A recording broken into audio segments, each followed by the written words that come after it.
Hola divinos, ¿cómo están? Bienvenidos a este canal.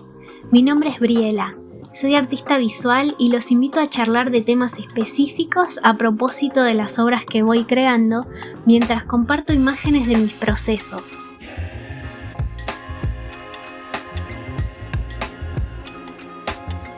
Hoy voy a hablarles de mi xilografía, o sea grabado en madera, titulada She, que significa serpiente en el idioma chino mandarín.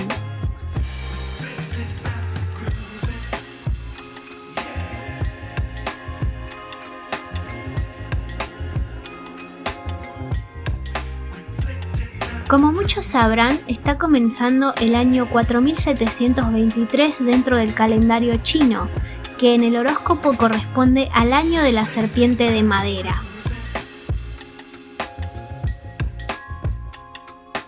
A diferencia del calendario gregoriano, el más utilizado en el mundo, el cual es solar, el calendario chino se basa no solo en las fases del sol, sino también de la luna, dando por resultado un año que tiene en comparación poco más de 12 meses, lo que explica por qué el Año Nuevo chino comienza con algo de posteridad al utilizado internacionalmente. Cada año nuevo lunar indica el comienzo del regimiento de uno de los 12 animales del horóscopo chino. Este 2025 es el turno de la serpiente de madera. ¿Por qué de madera? Además de los animales que se suceden en el orden en que, según la leyenda, cruzaron un río en una carrera organizada por el rey de Jade, operan 5 elementos que van alternándose cada 2 años. Esto ocurre por la creencia de que en el ciclo de las fuerzas de la naturaleza, el metal con sus minerales crea agua, luego el agua genera madera al alimentar los árboles, la madera se quema y ocasiona el fuego y por último, las cenizas del fuego forman y fertilizan la tierra. Este ciclo natural se reinicia cada vez gracias a que la tierra produce el metal. Para esta obra formé el Hanzi o ideograma chino She con serpientes en rojo, el color que en la cultura china simboliza felicidad, prosperidad, belleza y vitalidad. Me inspiré en diseños típicos de antiguas pinturas en porcelana. El fondo es el elemento de este año, la madera.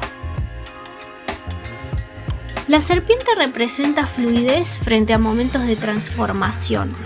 Muda para adaptarse de la forma más estratégica posible y en combinación con la madera se refuerza la innovación y paciencia en la creación de nuevos escenarios. Según el horóscopo, el dragón, el búfalo, el gallo y el conejo se llevan bien con la serpiente, por lo que tendrán grandes beneficios este año, no así como el tigre, el mono y el cerdo, que deberán tener algunas precauciones. En lo personal creo que ocurre seguido encontrar similitudes entre las características de cada signo y las personalidades de quienes conocemos. También me causa simpatía recibir cada año lunar con imágenes y amuletos del animal correspondiente, dándole la bienvenida y buscando una buena fortuna. Pero las veces en que las predicciones estuvieron muy lejos de mi realidad superaron por mucho a las que se acercaron. Por eso me encanta recibir con buenas expectativas a cada animal, pero trato de no prestar demasiada atención a los análisis del futuro para evitar que impacten en mi estado anímico. ¿A ustedes les pasa lo mismo? Si les gustó este video pueden suscribirse y apoyarme con un me gusta. Nos vemos próximamente.